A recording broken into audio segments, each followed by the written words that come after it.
உன்னை நான் பூமிக்கு அனுப்பினேன் மாமிசமான மனிதனாக. என்ன கடவுள் பரமண்டத்திலிருந்து பூமிக்கு அனுப்பியிருக்கிறார் மாமிசமான மனிதனாக. மூன்றாவதாக பரமண்டத்தில் உருவானவன் நான். ஃபர்ஸ்ட் யாருமே சொல்லாத, பைபிள் சொல்லாத வார்த்தை ஃபர்ஸ்ட் இயேசு கிறிஸ்து, அப்புறம் உலகத்தில் அதிபதியாக சாத்தான், சைத்தான், யமன். மூன்றாவதாக இந்த மாமனிதன் சொன்ன வார்த்தை பைபிள் இல்லாத வார்த்தை, புதிதான வார்த்தை. உலகத்தை தெரிந்து கொள்ளுங்கள், நம்புங்கள், விசுவாசியுங்கள். உன்னை நான் பூமிக்கு அனுப்பினேன் மாமிச மனிதனாக. பூமியிலே நீ அவதரித்தாய். பூமியில நான் பிறக்கிறேன். 15,1900 பிறக்கிறேன். உன்னோடு நான் கூடவே இருந்தேன். பிறந்தன்னு கூடவே இருக்கிறார். நிறைய போட்டிருக்கேன் பாருங்க, வீடியோ போட்டிருக்கேன். மாமனித மாற்ற என்னோட கடவுள் எப்படி இருந்தா, கத்தை எப்படி இருந்தாங்க வீடியோ போட்டிருக்கேன் பாருங்க.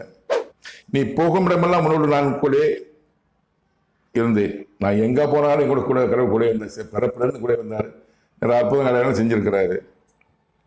உன்னை அழைத்து வந்து என் பணி செய்ய என்னை அழைத்து வந்திருக்கிறார். எதுக்காக 12 வருஷம் சிறை வாழ்க்கை 12